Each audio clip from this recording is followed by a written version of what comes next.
In the spring of 1815, the largest volcanic eruption ever recorded in human history took place on Mount Tambora, Indonesia.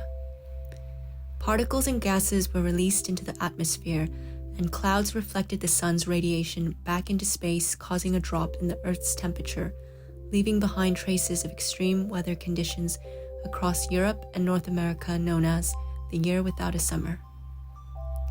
In Elise Rasmussen's body of work taken from the same title, 3 distinct timeframes are interlocked: Mount Tambora's eruption, Mary Shelley's writing of Frankenstein the following year, and the present moment. During the aftermath of Tambora's eruption, artists started depicting this phenomenon of color and light. We see these disruptions in the sky through the paintings of J.M.W. Turner and Caspar David Friedrich, where particles have scattered into the abyss, bringing forth vibrant coral-colored sunsets, tumultuous clouds, and existential awakening. English art critic John Ruskin describes Turner as the artist who could stirringly and truthfully measure the moods of nature, yet striving to express the infinite and elusive essence of man. Rasmussen uses photography as a portal into the remote human past by revisiting the locations affected by Tambora's eruption, including the mountain itself and Lake Geneva, capturing them through large color photographs. In her triptych piece titled On Both Sides of the World, Where They Felt Worlds Apart, Rasmussen draws parallels with Shelley's time writing her most famous science fiction novel during a 3-month stay near Lake Geneva, Switzerland, and as a response to the severe storms, famine, and crime raging throughout Europe. Nearly 200 years later, she too stays in the same location near Lake Geneva for the same duration of time as Shelley during her residency in the hottest summer on record.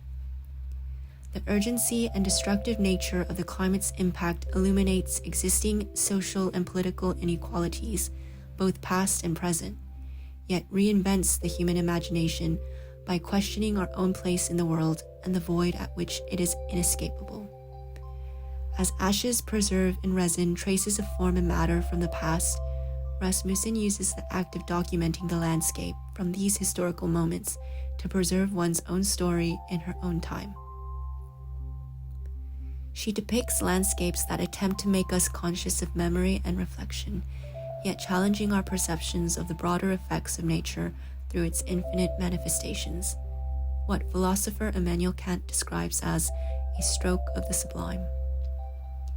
The camera lens becomes the third eye of re-looking into the past from the present, with particles that still float and exist to this day, the same particles that have dramatically disrupted and altered life, and have drifted across mountaintops and large bodies of water. It is the artist's way of making sense of the land, its movements and depth that constitute both world and self. In her video piece titled The Year Without a Summer, Rasmussen explores mankind's relationship to Earth and its politics, and narrates her own internal weather of regressions from her native home landscape of Canada, as well as the loss and grief that haunts one's subconscious. She uses diaristic accounts to curate and combine historical events depicted through flashbacks of Shelley's experience during 1816, alongside the present, including her own visit to the top of Mount Tambora and present-day Lake Geneva. This relationship between artist and land is substantial, and documentation is more ephemeral than actual. Environmental artist Robert Smithson writes, "This new realm of the invisible is complex, diverse and subtle, its form and motion often indicated only by faint and ephemeral traces recorded. Rather than delivering us a film narrative with a beginning, climax, and resolution, Rasmussen's story defies these notions by sitting on its own terms, with the boundary between spectator and observer blurred when looking at events past and present." In Rasmussen's installation piece titled In the Atmospheric Distance Between You and the Mountains, large portrait-sized panels of sheer silk cyanotypes hang from the ceiling and are layered in front and side by side. The cyanotypes depict brushstrokes of clouds, glorious mountain ranges, and splashes of atmospheric void. Reminiscent to Yves Klein's famous blue sky paintings, one can question where the sky begins and ends, and by entering through the blue void, the realm of the infinite still remains unseen. We also see Rasmussen's use of sequencing to arrive at what might be considered the essence of a new image created from multiples. And like particles themselves that multiply into the abyss, creating something new, we are presented with a landscape out of landscapes. By adding new layers of depth through fragments of imagery, whilst retaining traces of what has gone before, our linear experience of time and space is blurred and cannot be easily grasped. A multitude of small bits exist. The layering of climate conditions and change, the layering of what is hidden and what is coming into the light, and the layering of displacement and home. Particles forms the ceaseless tides of the becoming and dissolution of things. Out of it things are made, into it they dissolve. So constant, so pervasive, dust, aggravating and disintegrating, gauges matter on its way to and from being. So dust would seem to measure history and the historian, not the reverse. We see this pattern repeated of layering of time and matter and the artist's dematerialization end result, in which idea is predominant over material form. Environmental artist Robert Smithson once wrote on how the earth and the mind have a way of intertwining with one another. He writes, "One's mind and the earth are in constant state of erosion. Mental rivers wear away abstract banks, brainwaves undermine cliffs of thought, ideas decompose into stones of unknowing, and conceptual crystallizations break apart into deposits of gritty reason. Vast moving faculties occur in this geological miasma, and they move in the most physical way. This movement seems motionless, yet it crushes the landscape of logic under glacial reveries. The slow flowage makes one conscious of the turbidity of thinking.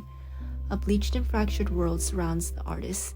To organize this mess of corrosion into patterns, grids, and subdivisions is an aesthetic process that has scarcely been touched." Contemplating Rasmussen's work, we are invited to think about art in relation to earth and self. Art should keep us unsettled in the sense where obscurity and ambiguity are welcomed.